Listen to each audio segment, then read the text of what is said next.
Hello and welcome to the Intuition Awakening podcast. My name is Janine, and today I'm going to be talking about the things in my healing journey that have worked for me. So, as a quick refresh for anyone who doesn't know me, my name is Janine Bozer. I'm a Reiki master and an intuitive healer located in Regina, Saskatchewan, Canada. So, welcome to Canada. I was diagnosed with PTSD in 2019. Generalized anxiety disorder in 2013, and major depressive disorder or major depression in 2010. And for many, many years, I knew that something other than my depression and anxiety was happening in my body. I was trying cognitive behavioral therapy, as I talked about in my last podcast episode about what didn't work for me. I tried medications with varying degrees of success. Things were they didn't work in my body, and it was really frustrating. So today I wanted to share some of the things that have worked for my mental health, for my physical health, the things that have really changed my life and inspired me to continue this path of self-development and my spirituality. And as we get started, I want to just remind you that I'm not a medical doctor. This is stuff that I am passionate about. I am a Reiki professional only. I do have several psychology classes from university under my belt, but that by no means makes me a professional psychologist or therapist. So please just keep this all in mind and always have a conversation with your doctor or those on your medical team before making any big drastic changes in your life, or stopping medications or, trying a new treatment. It's my belief as people with mental illnesses or traumas or chronic pains and illnesses that we're really responsible for our health. What I mean by that is we can be the central point of a healthcare team. So we are the person in the center that gets to decide who we hire for doctors, who we hire for massage therapists, who we hire for Reiki practitioners, who we hire for our therapy needs, for our pharmacological needs. We get to hire and build this staff team around us to serve us in our health. So Reiki to me is a complementary therapy that I have used in conjunction with my doctor, in conjunction with my therapist, in conjunction with my naturopath. So keep that perspective in mind that we, as the ones suffering from illness or pains, are ultimately responsible for our health, and it's our job to gather the supports that we need and to accept the supports that we need into our life. So I hope that this gives you some inspiration today about the things that I have tried, the things that I like, and maybe you want to try some of these as well. So I'm going to share 3 main things today that have really worked for me. Number 1 is Reiki. Number 2 is somatic experiencing. And number 3, I wanted to share a little bit about the diet change that I had made in my life that's called the GAPS diet. So to start with, Reiki came into my life about 2018, 2019, right when I was getting diagnosed with PTSD, when I started to hear the words trauma, when I was having these really huge anxiety reactions in my body. Like at a certain point, I wasn't even able to leave my house. I was really getting afraid of going anywhere, of doing anything, of living my life. And that's when I started to seek out a naturopath, which we'll talk about the GAPS diet and, my interactions with my naturopath later. But she was actually the one that ultimately said, "Have you tried Reiki?" I said, "I haven't." But she said, "Maybe let's try the energetic or spiritual side to your healing. You never know, it might work." And it did. I often share this story in my classes that I teach on Insight Timer and my social media pages. But after my first Reiki healing, I was anxiety free for 3 months. And I had this awareness that it was going to come back, that response was going to happen in my body again. But I knew that was going to be okay. I knew that I had all of these tools suddenly that I could manage my anxiety when it started to creep back in. I had my brain back for those 3 months. It was a really, really crazy experience to not have worried thoughts, to not be panicked, to embrace and dive into my spirituality, to feel divine around me again, to understand that I was a medium, to understand that I was really good at reading oracle cards and, connecting with angel guides. I had this entire awakening in those 3 months that really kickstarted my journey into wanting to become a Reiki practitioner myself. I could see after just a few sessions how my body had healed so much. My physical pain was becoming less. My mind was quieter. I was able to sit in meditation for the first time in my life. Like that hadn't been something I was very good at until I started Reiki. I met so many friends locally and made such a deep connection with other meditators and people that were like me, that loved crystals and that loved being outside and just staring at the sky and the trees and seeing the leaves and talking about nature and how our days were. And this kind of emotionally available and aware group of friends suddenly came into my life as well. So I went down the path of becoming a Reiki practitioner pretty quick after that. I opened up to Reiki level 1. I found a class and was able to take it actually with a dear friend of mine, which was also really special, getting to take it with my friend. And then I studied diligently for Reiki level 2. I started to practice on friends and family. My mom was my very first client. I was always so excited and really honored that she trusted me to try it. She had no idea what I was doing or what Reiki really was. So to get to practice and show her this is what your crazy daughter's doing was a lot of fun. And from there, I started Reiki level 2. The pandemic hit, so I turned a lot of my focus to online distance healings. I started teaching classes about Reiki and the things I was passionate about and crystals. And again, I built this deep sense of community as well as I had opened up my chakra system. In each attunement that we get in Reiki, we're opening our chakra system to more and more energy. Now, to make room for that energy, we have to release. So there's a big kind of component of detoxing or healing or awakening that can happen for some folks when we're learning Reiki, because we have to clear that energetic clutter in order to make room for this new, brand new kind of shiny energy of Reiki that comes into us and helps our chakra system balance. So Reiki has been pretty incredible to live with. And I've recently achieved my master's certification, which I've been working on and studying towards for about a year. And I'm enjoying this energy as well. There's a new level of spirituality. There's a new level of self-development and growth. And the beauty of this path of Reiki and learning these levels, on the surface, it looks like when you get to the master level, that's kind of when things end or you've achieved the most you're going to with Reiki. But I had a friend tell me during my Reiki level 1 kind of practice time before I was attuned at level 2, he said, you're going to find out pretty quick that this is just the beginning for you. And I never really understood what that meant fully, but Reiki is a stepping stone. It is one form of energy healing. It is not the only, it is not, the best, it is not the shiniest or the brightest or the newest. There are so many modalities out there that this can be used in conjunction with. There are so many ways that we can expand even our Reiki practice by using oracle cards or crystals or aromatherapy or massage. Reiki is a supplementary, complementary energy to everything in our life. So the learning will never really end. So as I become a Reiki master now and I'm teaching courses and classes about Reiki level 1 and 2 and then to the master's level, I hope to pass that lesson on to my students as well, that Reiki is a wonderful starting place for your self-development and kind of spiritual journey.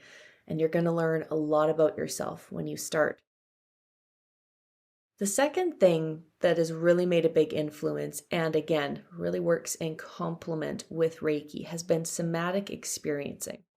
Now, what does that mean for anyone who's brand new to that term? Somatic means body. We're looking at the body. We're feeling the body. And experiencing is just that. We're experiencing the body. So cognitive behavioral therapy, or most therapy kind of styles, focus on the mind, which in itself is incredibly helpful when we're having dark or intrusive thoughts. It's really nice to work with those thoughts and challenge them. Is this true? Is this real? Do I need this thought? We can challenge our mind like that. We don't have to sit with those feelings. They don't have to become the ruling opinion in our mind. But what we often miss with most therapies nowadays, as I'm recording this in 2022, is that somatic piece. We are missing the fact that the body also reacts to the thoughts, to the actions, to the things around us, to the stressors we're going through, and that it happens at a very unconscious level. Just like our blood and our oxygen pumps through our body, our nervous system is also very autonomic and it is very unconscious. It's meant to be. It's meant to be the thing that turns on when we need it and helps us rest when we need it. It's meant to be there when we need to flee from the bear that we meet in the forest. It's meant to be there when the car, crosses the street, just as we were crossing the street. We're meant to have those immediate reactions to things. The truth about the nervous system, much like our body though, is that we, as a species, we develop very slowly over time. Our DNA is actually very slow to change. We're quite similar in a lot of ways. I love Peter Levine's work on this and other authors who teach about trauma and somatic experiencing in the body. That we're quite similar to the cavemen that we came from. We are primed and programmed to run away from the bear. But what happens when the bear is now our cell phone? Or the bear is now a Slack message, that ding from an email coming through on our laptop? What if it's now the airplane flying overhead? We're not built for all of the stimuli that we get in a day. Our nervous system is not really built for our new world. We haven't adapted as quickly as technology has. So when our phone goes off, we could have the same stress response we might have as if there was a bear outside. Our mind doesn't understand the differences. Our nervous system is built to function automatically, just like our blood is pumped through our veins and our oxygen flows, through our lungs. It happens so quickly. That's where the somatic work comes in, where we try to tune in and slow down the body's reaction. Now, not in the bear situations. We still want to run away from the bear. We recognize that's a good choice. But in the moments where our phone dings and we notice, oh my gosh, my heart is beating out of my chest. I don't know who's calling me. I don't know who's emailing. I don't know what this is about. In that moment, if we can start to bring some awareness to number one, this is my nervous system reacting very unconsciously. That brings it to the conscious. We are calling it out. We are bringing it to awareness. Then step two is to say, is this reaction needed in the moment? What is this reaction trying to do for me? We can start to get curious and introspect and ask ourselves these deeper questions. When we do, we're trying to help our body stay in, the parasympathetic or the rest and digest mode. We're trying to help ourselves stay out of fight or flight. But what happens if our body jumps right to fight or flight? Our heart is pounding out of our chest. We can't think straight. We can't see that this is an overreaction to something, or that, our response isn't appropriate for, the cell phone ringing shouldn't make my heart beat out of my chest and make me want to run and start to sweat and get clammy and cold. How do we start to get used to and familiar with slowing down that physical sensation? That's somatic experiencing, where we start to try to tune into the physical sensations before we work with the thoughts. Because when our nervous system is that activated, our prefrontal cortex, the thinking part of our mind, we lose some of our judgment and reasoning abilities. This is why people say, fear has no rational reason. Fear needs no reason to be there. Our body takes over. It's, again, a very unconscious automatic response. And I say that so many times because I want us to be able to separate some of the stories that we have in our mind about I'm overreactive, I'm sensitive. My family has always told me that I react, in a stupid way to something so small, that I don't need to make such a big deal out of things. Maybe we've internalized that. Maybe we tell ourselves, why do I cry about everything? Why is this so upsetting? I want to really hit it home here that this is an unconscious autonomic response. We don't have much choice in this until we start to bring it into the conscious, until we start to hold ourselves while we cry, until we start to reduce some of that shame and stigma in our body because we're so reactive. We're not overreactive according to our nervous system. Our nervous system thinks that it's doing its job. It thinks that it's behaving properly. And then when we get mad at ourselves, we experience dissonance or kind of this disconnect and shame and embarrassment of, well, at the time it didn't feel like that was the wrong choice or the wrong idea, or I felt justified in yelling or crying or leaving that situation. But looking back, I feel like I could have handled this more gracefully. I wish I could have done this differently. We often experience that kind of disconnection or that dissociation of like, ugh, I wish I could go back and fix that moment. This is where somatic experiencing. If we can start to slow ourselves down in those moments of panic or rush from the body and feel the sensation, feeling our breath when we're breathing fast, saying, hello, body, I know that you think that we need to be afraid right now. I know that that email coming in triggers me. I know that looking at my bank account is triggering to me. My heart races. I get cold and clammy. I lose my appetite. These are all signs and symptoms that fight or flight response, that the other side of our nervous system, the activated and aroused nervous system, is turning on. If we can become familiar with when that trigger is happening, how it feels in our body, what happens internally, how do we know we're in a trigger? The more we can start calling those little experiences out and bringing them to awareness, we can start to give our body new choices. We're slowing ourselves down. Instead of getting to a 10 out of 10 with our anxiety, if we can slow ourselves down to an 8, maybe to a 7, maybe to a 6, where the body knows maybe I don't have to get as aroused, stimulated, hyperactive, hypervigilant as I did last time. Because last time we seemed to take a deep breath and we noticed there wasn't a fire around us. The body starts to keep track. It starts to notice. There's that book, The Body Keeps Score. We start to notice, last time I was able to slow myself down. Do I need to get to that same reaction again? The nervous system and the mind are watching, and we start to tear down those old pathways in our brain, the old neurological pathways that said we need to freak out, we need to panic, we need to react. We start to find a more calm, neutral route.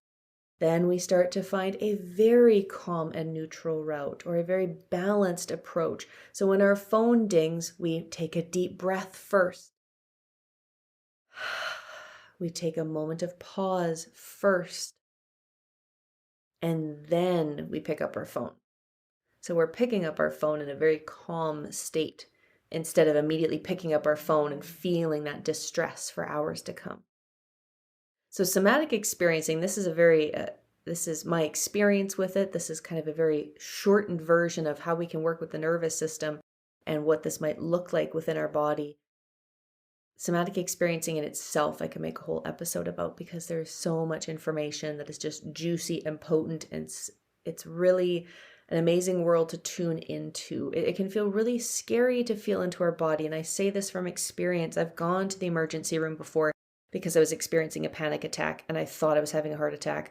I thought I was going to pass out in my home. My arm hurt, my chest hurt, my head was pounding. I couldn't see straight. It's not fun to feel like, oh, I'm just going to tune into that and it's going to get better. It feels kind of dismissive almost, and I don't want it to come across like that. When we're able to tune into our body, especially when we practice this on the good days, or the days we're feeling quite neutral or kind of calm, it's easier to practice on the good days. We can really influence the bad days. We can influence those times. Instead of getting to that 10 out of 10 reactivity, we can start to gently and over time slow down our nervous system's reaction. Because oftentimes the nervous system isn't even reacting in the present moment. It's reacting based on something we experienced in childhood. It's reacting based on something we experienced last week. It's based on that one time an email came in and it was bad, or that one time our mother yelled at us because we made a wrong choice and now we're always afraid that she's going to criticize us. When did that become an automatic reaction? probably when the initial moment of stress happened. We had a new memory arise, a new, something to hold on to. Our body wanted to hold that energy because we didn't want that to happen again. It was really smart in that sense. It was doing its job. So it's a little bit about the nervous system and somatic experiencing and why it's helped me so much, because now I get to choose how big my physical reactions are going to get. Now, not every time is perfect, but most times I'm able to bring it into awareness and consciousness and slow my physical reaction down. I'm able to help regulate my body sooner and more quickly than it would on its own. So we're kind of interrupting that old nervous system response, because 9 times out of 10, I'm very safe in the present moment. But my body and my brain are just acting on old impulses, and I'm trying to interrupt that. And lastly, the GAPS diet. I wanted just to share this as a little information. I don't know if many people know about the GAPS diet, and it was really life-changing for me because it works from this holistic approach of the body, and I enjoy how it fit in with my spiritual side and the somatic healing I was doing and the counseling work I was doing. So GAPS stands for Gut and Psychology Syndrome. There's a book written by Dr. Natasha Campbell, and it's worth its weight in gold. There's so much information about the diet and why it works, and how our gut and the gut-brain barrier and the leaky gut, and how all of our digestive system works. The diet in itself is comprised of some elimination steps. That's called the introduction diet, and it usually takes 4 to 6 weeks or longer, depending on how you're doing. And we start off with broths and well-cooked meats and very well-cooked vegetables that are from kind of the allowed list of foods. Each week, then, you introduce something small into the diet until you get to stage, 6, which is either week 4 or 6, depending on how fast or how slow you move through the diet. And then you're able to start introducing more foods from the full GAPS list. Now, GAPS in itself, I really want to distinguish that it's not a diet, kind of like a Jenny Craig or, a Weight Watchers. It's not based on calories. It's not based on portion sizes or getting more exercise. We're not doing it always with the intention of weight loss. It's meant to be a healing modality for your digestive system. It's meant to heal leaky gut syndrome. And you can do more research into this, but quickly, leaky gut is the idea that when our gut is, irritated and we are eating processed foods or sugars or things that are harmful to our digestive lining, that over time the lining becomes weak. And food and particles that normally would get pushed through into the colon and escape out our colon through our digestive process. Now these particles are starting to slip past that digestive barrier. They're entering our bloodstream, they're entering our body, which causes problems because they're not supposed to be there. So the idea with the GAPS diet is that we're giving our body a break from some of the hardest to digest foods so that it has time to heal that lining. And I will tell you, it made a tremendous difference on the level of pain I was experiencing, the level of the heightenedness of my mental illnesses, my hormones, and my period cycle was changing. It was getting easier to manage. I also have PMDD, which I think really comes from a lack of a colon. When I was 13, I had ulcerative colitis, and it was never introduced to me after my surgeries at the age of 13, all the way up until I started chatting with my naturopath about 9 years later.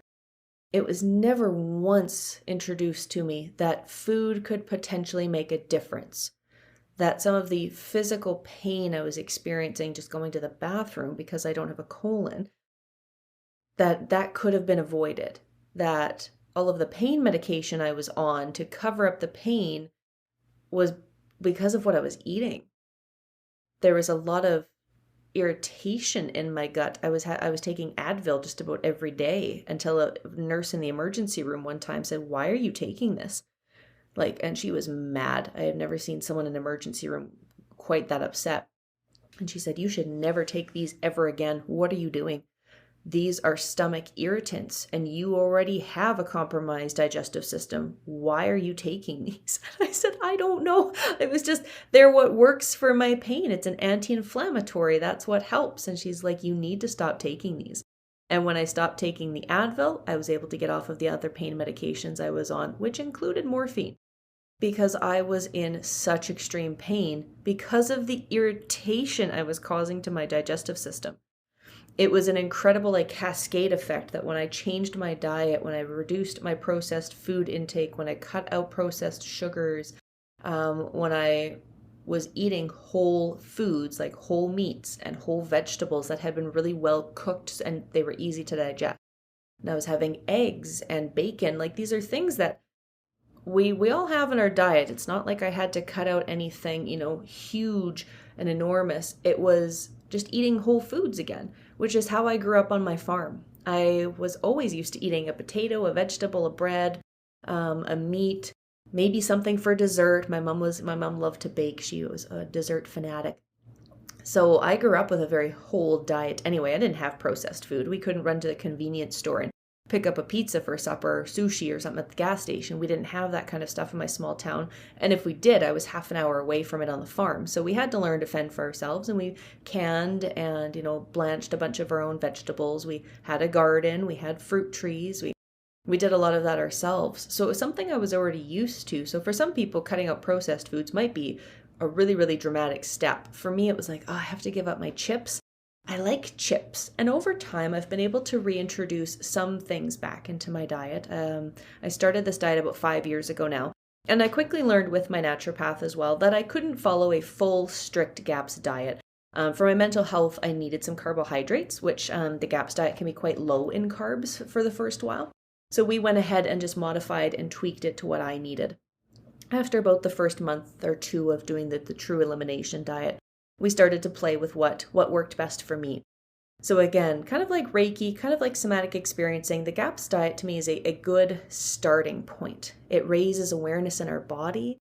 I now know what foods are harsh for me to eat and will result in some pain later, or what foods will change my mood.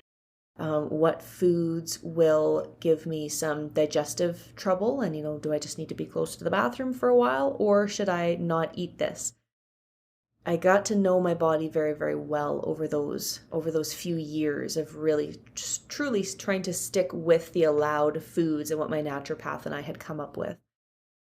And in conjunction with that, that's when I started the Reiki therapy, was, doing my GAPS diet, doing the changes in my lifestyle. This is also when I started to cut out, as part of the GAPS diet, they encourage you to cut out toxic stuff around your house. So really heavy cleaning chemicals, replacing them with something more natural, having detox baths, spending more time outside. Kind of, again, it's a bit of a holistic approach to what in your home and environment is toxic. Not only the stuff we eat, but the stuff we're putting on our skin or in our body or around us too in the air.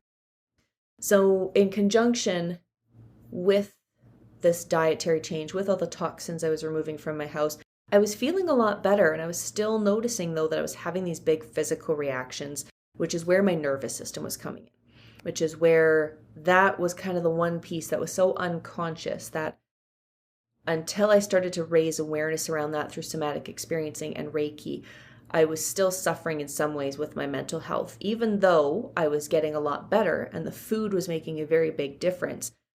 This was a piece that fit really well into that, again, that being that central piece, that central person in my health team. I had a Reiki therapist, I had a somatic experiencing practitioner, I had a naturopath and my doctor and my therapist and my massage therapist. So I had this entire team of people supporting my health for the first time since I had been sick at the age of 13. In my mid-20s, I finally started to build this community and this support system around me that really started to make a difference in my life. And that's part of the reason why I'm so passionate about sharing it, because I didn't know that was an option. For many of us, if we grew up in a small town or even just in a family with, I know my grandparents, the doctor was God. Even if they knew that something was questionable or they had concerns about it, they never stopped to think that I should question the doctor. that was someone who had gone to school, had the most education, had all of the access to the medical textbooks. But nowadays we have Google. Nowadays we chat more online with each other. And I'm not to say that Google or, an online certificate is by any means a replacement for doctors. But doctors simply do not have enough time in the day to read all of the new medical research that's coming out. I remember someone had said that, if doctors tried to keep up with just the level of reading the new research that was coming out every day, they'd never have time to see patients, and they would always be behind the material because there's just simply so much information coming out. They would never see patients. And we know this medical system, at least here in Canada, is pretty overwhelmed and pretty overtaxed. We're constantly searching for doctors, and they are constantly booked full, and they are constantly closing their wait lists and not taking new patients because we do not have enough. So they don't have time to be reading all of the new research. So for me to take a list of symptoms that I have researched to my doctor and say, what do you think about this? Or I've been hearing some good results about this medication. Do you think this would be a fit for me? I'm trying to help meet my doctor halfway. And if there's any doctors listening to this podcast, maybe that's kind of annoying or maybe that's not appreciated, but it also has gotten me diagnoses that otherwise I wouldn't have received. I had to present the facts and the information of my day-to-day life to my doctor that only gets to see me every couple of months because I'm the one living in my body. And now I have access and resources to get some information about the things I'm experiencing and feeling. And my doctor can help me do tests and, reach out to other support systems in order to find out if this is true, if this is real, is this what's actually happening? Then let's follow that diagnosis and let's follow that information. But I have to present that to my doctors because I'm the one living with my body 24 hours a day. So to be part of my own healthcare team by doing research, by hiring other therapists or practitioners and building my support system is really important.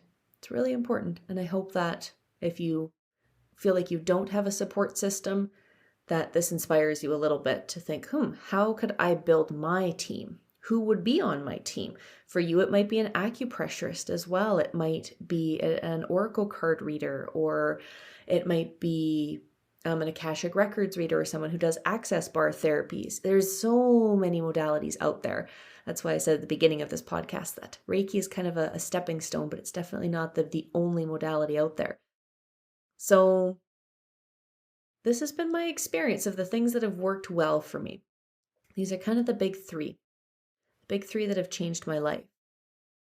So thanks for listening today. I hope you found this information helpful. Again, I'm not a medical doctor, so always refer to your medical doctor if you're going to be changing anything about your life or you're wanting to try things. You are that manager of your healthcare team. It's always good to keep everyone informed of what you're going to be trying or doing so that they can support you in their best capacity as well. And I look forward to speaking in the next episode and sharing a little bit more about my life and my healing journey. Until then, I'm sending you much love.